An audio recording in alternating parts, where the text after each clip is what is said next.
بسم اللہ الرحمن الرحیم۔ بسم اللہ الرحمن الرحیم۔ معزز ناظرین کرام، آج کا ہمارا موضوع ہے جھوٹا پانی۔ پانی کی مختلف اقسام میں سے ایک قسم جھوٹا پانی ہے، یعنی وہ پانی جو پینے کے بعد برتن میں بچ جائے۔ پانی کے کسی برتن، تالاب یا حوض سے کوئی انسان، حیوان یا درندہ پانی پی لے اور کچھ باقی بھی بچ جائے تو اس بچے ہوئے پانی کو جھوٹا پانی کہا جاتا ہے،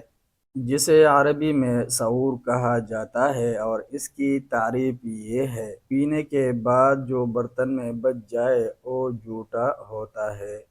اس کی اقسام: ایسا پانی اس کے پینے والوں کے الگ الگ ہونے کی وجہ سے کئی نوعیتوں کا ہوتا ہے، اور ان میں سے ہر کسی کا حکم معلوم کرنے کے لیے ہمیں جھوٹ کی الگ الگ نوعیتیں یا قسمیں بھی معلوم کرنا ہوگی۔ مثلا انسان کا جھوٹا، اور پھر ان میں سے بھی مسلمان کا جھوٹا، اور کافر و مشرک کا جھوٹا، حیوان کا جھوٹا، اور پھر ان میں سے ایسے جانوروں کا جھوٹا جن کا گوشت کھایا جاتا ہے اور جن کا گوشت نہیں کھایا جاتا، اور جو درندے ہیں اور جو محض جانور تو ہے مگر درندے نہیں۔ مسلمان کا جھوٹا: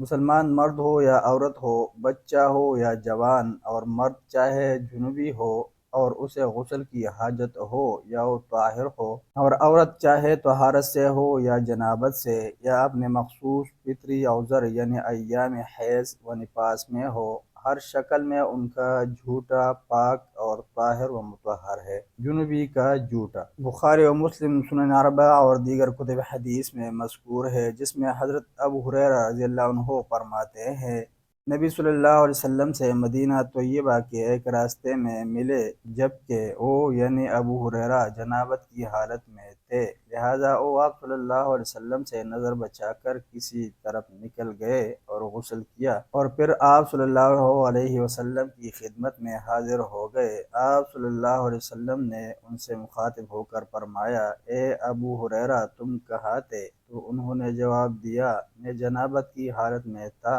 اور مجھے یہ بات اچھی نہ لگی کہ میں غیر طاہر ہونے کی حالت میں آپ صلی اللہ علیہ وسلم کے ساتھ مجلس کروں۔ تو نبی صلی اللہ علیہ وسلم نے ارشاد فرمایا: سبحان اللہ، مومن کبھی بھی نجس و ناپاک نہیں ہوتا۔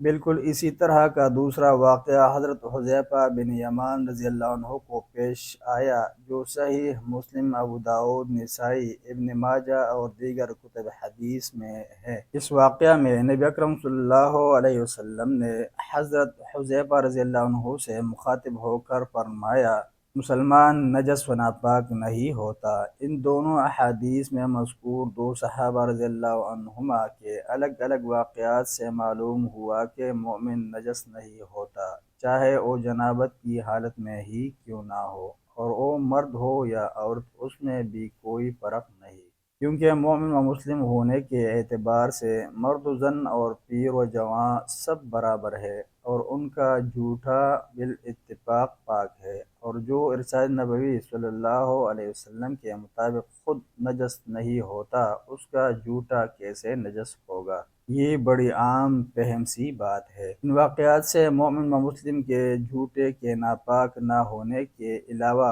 بندہ مومن و مسلم کے لیے عبرت و بصیرت کا سامان اور باہم آداب بھی بیان ہوئے ہیں۔ مثلا یہ کہ کسی عظیم الشان کام سے دوچار ہونا ہو تو اس سے پہلے طہارت و غسل کر لینا مشروع ہے۔ دوسرے یہ کہ اہل علم و فضل و مربی و معلم کا احترام اور اکرام اور عزت و توقیر کرنی چاہیے، اور ان کی مجلس و صحبت میں بیٹھنے کے لیے عمدہ و اعلیٰ حالت اور کامل و مکمل طہارت سے ہوں، تو یہ عین قرین ادب ہے، جیسا کہ حضرت ابو ہریرہ رضی اللہ عنہ اور حضرت ابو حذیفہ رضی اللہ عنہما کے فعل میں پائے جانے والے کمال ادب سے پتہ چلتا ہے۔ اور المجد ابن تیمیہ رحمہ اللہ نے تو ان واقعات سے یہ بھی استدلال کیا ہے کہ جب مومن و مسلم نجس نہیں ہوتا تو پھر یہ کیسے ممکن ہے کہ اسے چھو جانے سے